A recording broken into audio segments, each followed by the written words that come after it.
आज मैं एक विशेष विषय लेकर के आप लोगों के बीच में कुछ चर्चा करूंगा। देखिए, हमारे सनातन धर्म की जो रीढ़ है, हमारे सनातन धर्म की जो मुख्य विशेषता है, मुख्य आधार है, वह है कर्मफल व्यवस्था। और ये कर्मफल व्यवस्था केवल हमारे सनातन धर्म के अंदर ही है। बाकी जितने क्रिश्चियनिटी को आप लेंगे, मुसलमान लोगों को लेंगे, तो उनके यहां कोई कर्मफल व्यवस्था नहीं है। वो ये नहीं मानते कि व्यक्ति को किए हुए कर्म का फल भोगना पड़ेगा। जैसे आप लोग देखिए, एक मोटा सा उदाहरण मैं आपको देता हूं, बात को पकड़ने का प्रयास कीजिए। आप लोगों ने देखा कि एक माता पिता के 4 बच्चे, क्या चारों बच्चे एक जैसे होते हैं? चारों का रंग रूप, अकल शकल, बुद्धि एक जैसी होती है? नहीं होती। क्यों नहीं होती? एक तरफ हम देखते हैं कि जब भी कोई कंपनी कोई प्रोडक्ट बनाती है तो उससे पहले उसका सांचा बनाती है। जैसे आप लोगों ने ईंटें देखी हैं, ईंटें बनती हैं तो भट्टे वाले लोग एक ईंट का सांचा बनाते हैं पहले, और उस सांचे में जितनी भी मिट्टी डालते चले जाएंगे, लाखों ईंटें बनती हैं, सारी ईंटें एक जैसी होती हैं या नहीं? ये मोबाइल बनाया कंपनी ने, इसका सांचा बनाया, और इस प्रकार के इस वर्जन के लाखों मोबाइल बने होंगे, सारे के सारे मोबाइल एक जैसे बने होंगे। लेकिन दूसरी तरफ जब आप देखते हैं तो एक माता पिता की 4 संतानें, लेकिन वो एक जैसी नहीं। माता पिता तो सभी के एक ही हैं, लेकिन उनमें भिन्नता क्यों है? इसका जवाब आप किसी मुसलमान से पूछें तो उसके पास कोई इसका जवाब नहीं। किसी क्रिश्चियन से पूछेंगे तो उसके पास भी इसका कोई समाधान नहीं। लेकिन जब हम ऋषियों से पूछते हैं कि ऐसा क्यों, ये भिन्नता क्यों, तो हमारे ऋषि कहते हैं जन्माद्यस्य यतः। ये कर्मफल की व्यवस्था है। जिसका जैसा कर्म था उस कर्म के आधार पर भगवान ने उसको बुद्धि दी, शकल दी, सूरत दी। अगर हमारे कर्म अच्छे होंगे तो बोलो शरीर कैसा मिलेगा? अच्छा मिलेगा, सुंदर मिलेगा, बलिष्ठ मिलेगा, बुद्धि निर्मल मिलेगी, तीव्र बुद्धि मिलेगी। और यदि कर्म खराब होंगे तो अच्छा शरीर नहीं मिलेगा। ये सौंदर्य भी भगवान देता है, कलर भी भगवान देता है, ये भी सारे का सारा कर्मों पर आधारित होता है। हमारा वेद इस बात को कहता है। हम पाप करना बंद कर दें तो पाप यदि करना बंद कर दिया तो फिर क्या करें? भाई मन तो कुछ ना कुछ करेगा, इसमें तो बार बार विचार उठते रहते हैं। अगर हमने पाप करना बंद कर दिया तो क्या करें? तो फिर पुण्य करें। और पुण्य कितने प्रकार के होते हैं, कैसे होते हैं, आज मैं पुण्यों की चर्चा करूंगा, धर्म की चर्चा करूंगा कि धर्म का फल सुख होता है और पाप का फल दुख होता है। अगर हम जीवन में खुशहाल रहना चाहते हैं, सुखी रहना चाहते हैं, तो हम अपने जीवन में पुण्य से बढ़ाते चले जाएं, पुण्य का संचय करते चले जाएं। पुण्य यानी धर्म, धर्म रूपी धन को जोड़ते चले जाएंगे हम अपने कोष के अंदर, तो निश्चित रूप से हम सुखी हो सकते हैं। इसलिए हमारे नीतिकार कहते हैं सुखस्य मूलम धर्म। सुख का मूल क्या है? कहते हैं धर्म। जो व्यक्ति जितना ज्यादा धर्मात्मा होगा उतना ज्यादा सुखी मिलेगा। लेकिन आज लोगों की धारणाएं बदल गई। आज तो लोग ये मानते हैं कि जो जितना ज्यादा धर्मात्मा होगा उतना ही दुखी दिखाई देता है। कहते हैं देख लिया हमने बहुत सारे धर्मात्मा, कुछ नहीं रखा धर्म वर्म में, बकवास है सारा का सारा। ये बेईमान लोग बहुत आगे चले गए, ऐश आराम करते हैं, अच्छी कोठियां, अच्छी गाड़ियां हैं। लेकिन याद रखना, आज कोई व्यक्ति जिसका जीवन भ्रष्ट है, पतित जीवन है, और यदि वो व्यक्ति सुखी है, तो आप लोग सनातन धर्मी हो, भगवान रामकृष्ण के वंशज हो, और हमारे पूर्वज, हमारे शास्त्र कहते हैं कि पाप का फल कभी सुख नहीं हो सकता। आज व्यक्ति पाप कर रहा है तो वो सुखी कैसे? और यदि सुखी है तो ये निश्चित है कि कोई ना कोई इसने धर्म किया है, पुण्य किया है, अभी उसका भुगतान चल रहा है।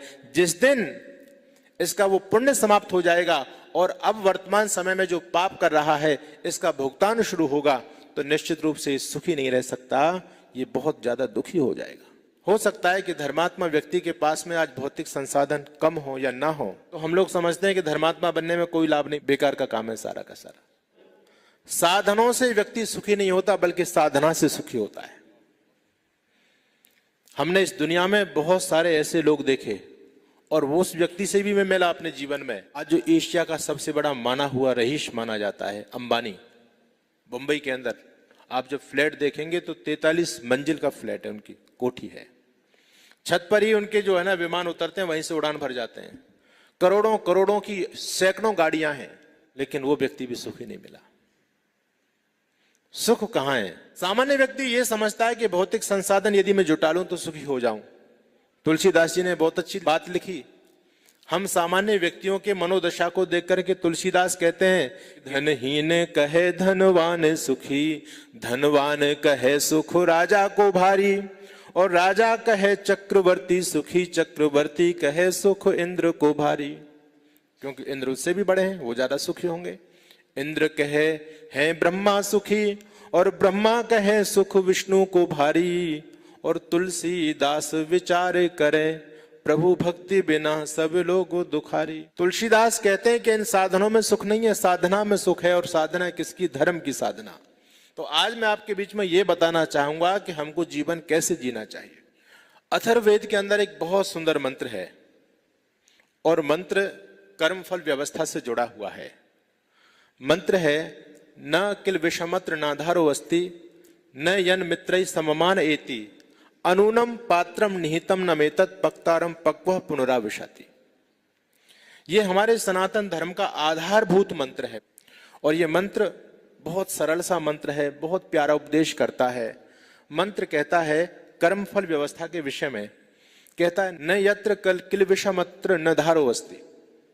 वहां ईश्वर की कर्मफल व्यवस्था में, ईश्वर की व्यवस्था में कोई भी किसी भी प्रकार की किलविश यानी न्यूनता, कोई दोष नहीं है।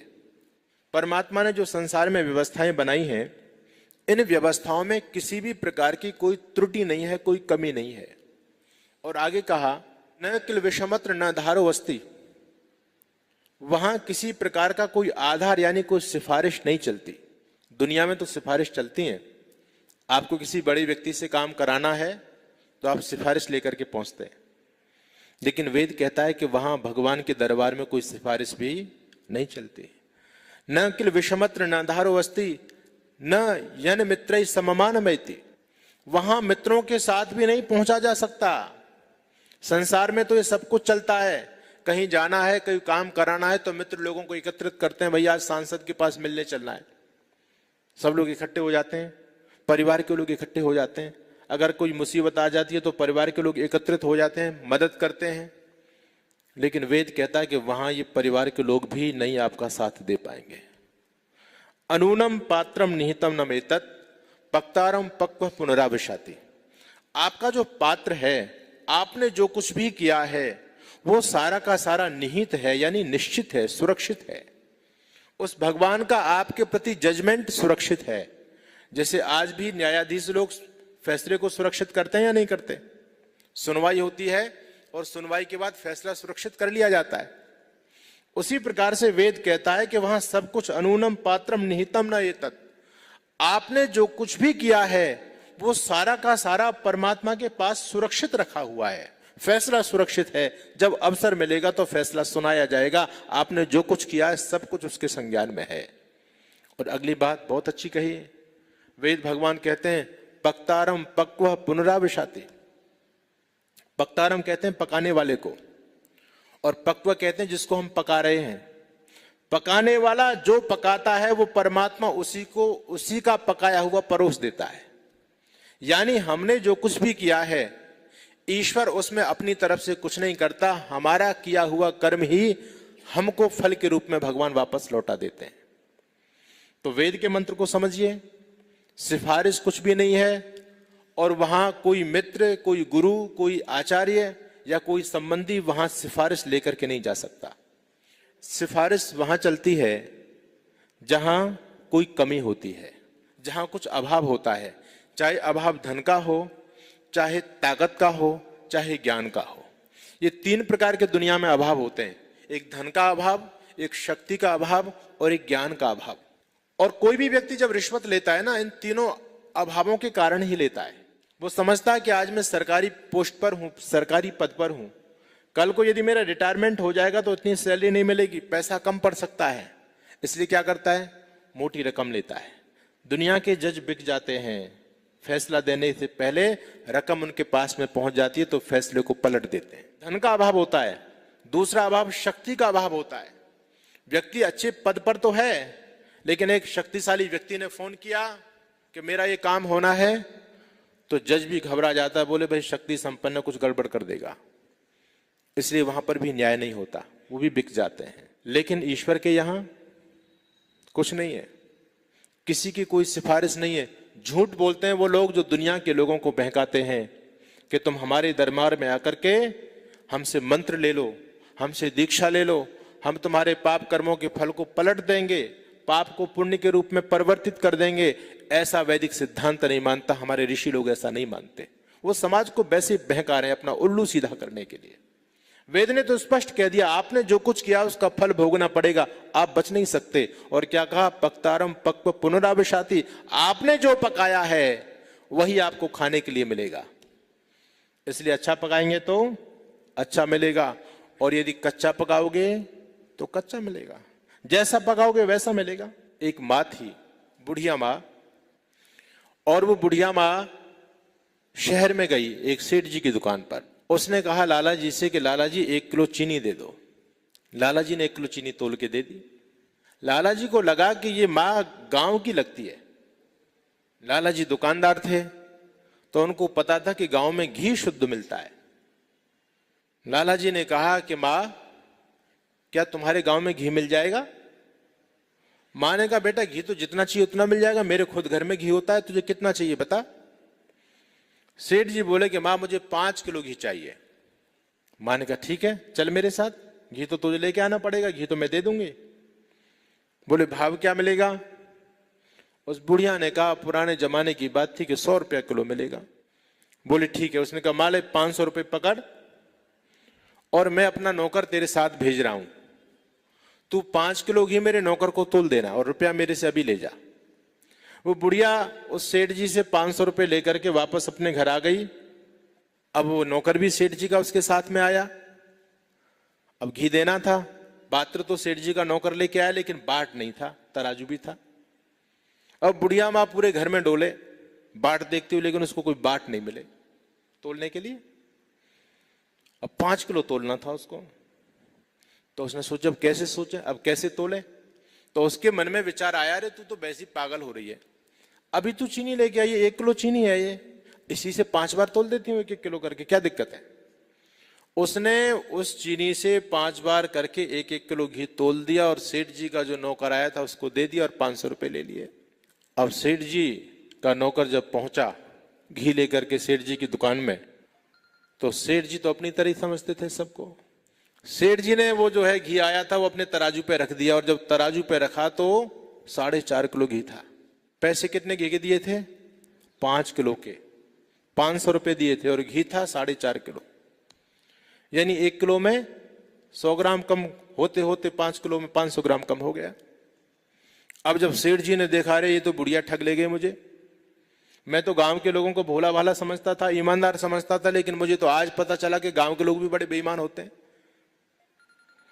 उस सेठ जी से रहने गया। सेठ जी ने कहा चल भाई उस बुढ़िया का घर मुझे बता, कहाँ है वो बुढ़िया, कहाँ रहती है। अब सेठ जी का नौकर आगे आगे, सेठ जी पीछे पीछे, और चले और गांव में वहां ले गया नौकर जहां से बुढ़िया का घर था, और कहा कि महाराज ये है इसका घर सेठ जी। और सेठ जी ने घर के बाहर खड़ा होकर के और पूरा ड्रामा शुरू कर दिया। बोले बुढ़िया बड़ी बेईमान है, और ये है मेरे पैसे को डकार गई है, मुझे कम घी दिया है, कम तोलती है, ये तो धंधेबाज है, पता नहीं क्या क्या उस पर दोषारोपण किया सेठ जी ने। बुढ़िया निकल करके आई। बोले सेठ क्या तेरा दिमाग खराब है, क्या बोल रहा है? बोले मैं सही बोल रहा हूं, तूने कम घी तोला है। बुढ़िया माँ ने कहा नहीं बेटा ऐसा बिल्कुल नहीं हो सकता, मैं कम बिल्कुल नहीं तोल सकती। उसने कहा दिखा तूने कैसे तोला, तेरा बाट कहाँ है? उस बुढ़िया ने कहा बेटा मेरे पास बाट तो कुछ नहीं, तेरे से चीनी लेकर के आई थी उसी से तोल दिया। बोले मेरी चीनी से तोला है? बोले हाँ। बोले फिर तो ठीक होगा। अब सेठ बोल गए क्या, वापस चला गया। वेद का मंत्र कहता है पक्वारम पक्व पुनराविशाति, आप जैसा करेंगे वैसा आपको भोगना पड़ेगा।